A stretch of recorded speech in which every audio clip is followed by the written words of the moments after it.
Hello दोस्तों, अलौकिक कहानियाँ के चैनल में आप सभी का स्वागत है। दोस्तों, हमारी लाइफ के अंदर बहुतों के साथ ऐसा कुछ घटित होता है जो एबनॉर्मल या अलौकिक होता है। हम में से बहुत से लोग इसे बिल्कुल ही नहीं मानते कि ऐसा भी कुछ होता है और हंसी मजाक में उसे उड़ा देते हैं। पर दोस्तों, ऐसी घटना जिसके साथ होता है ये तो उसकी ही अनुभूति होती है, या यूँ कहें सिर्फ ये वही अनुभव कर सकता है। दोस्तों, आज जो घटना मैं आपसे शेयर करने जा रही हूँ इसे हम कहानी नहीं बोल सकते, क्योंकि ये बिल्कुल ही सच्ची घटना है और इस घटना को किसी ने बिल्कुल महसूस किया है। तो फिर चलते हैं उस रहस्यमयी दुनिया में।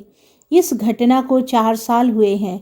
मेरा कज़न, ये उसकी ही अनुभूति है, उसी ने शेयर किया है मेरे साथ। मेरा कज़न मुंबई में रहता है और ये वहाँ की ही घटना है।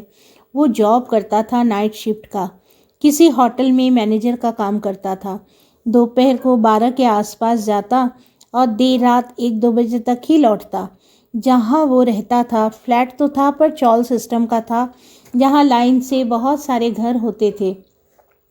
उसकी पहचान की एक भाभी भी उसी चॉल में रहा करती थी।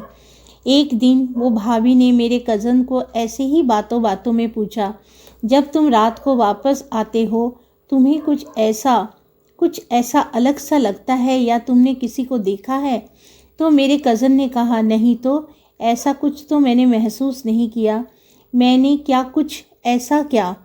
जवाब में भाभी ने कहा कि पीछे से अगर कोई आए तो बस रास्ता छोड़ देना। मेरे कज़न ने बात को बिल्कुल ही सीरियस नहीं लिया और अपने काम में वो बिज़ी हो गया। बात वही रह गई। इसके बस कुछ दिनों के बाद रात को जब वो लौट रहा था तो उसे ऐसा लगा पीछे से कोई आ रहा है। उसने अपने मोबाइल का टॉर्च जलाकर पीछे देखा, कोई नहीं था, लेकिन भाभी की बात उसके दिमाग से निकल चुकी थी।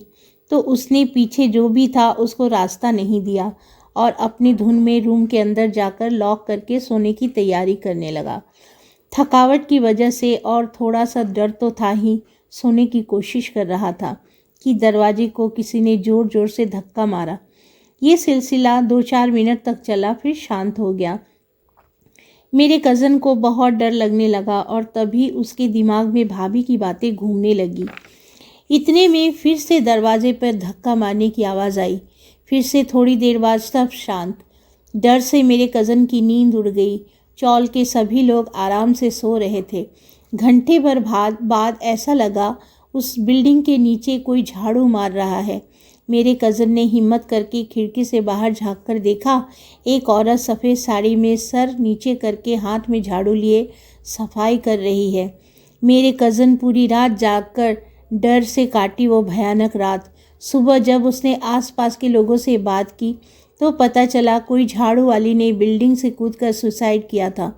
तब से वो किसी न किसी को अपने होने का एहसास कराती है। दूसरे दिन मेरे कज़न ने अपना रहने का जगह बदल डाला। तो दोस्तों, यह थी बिल्कुल सच्ची घटना। आप लोगों को पसंद आए तो एक लाइक करके मुझे कमेंट पे बताएं और मुझे सब्सक्राइब करें। फिर मिलूँगी एक ऐसी ही रोमांचक घटना के साथ। नमस्ते।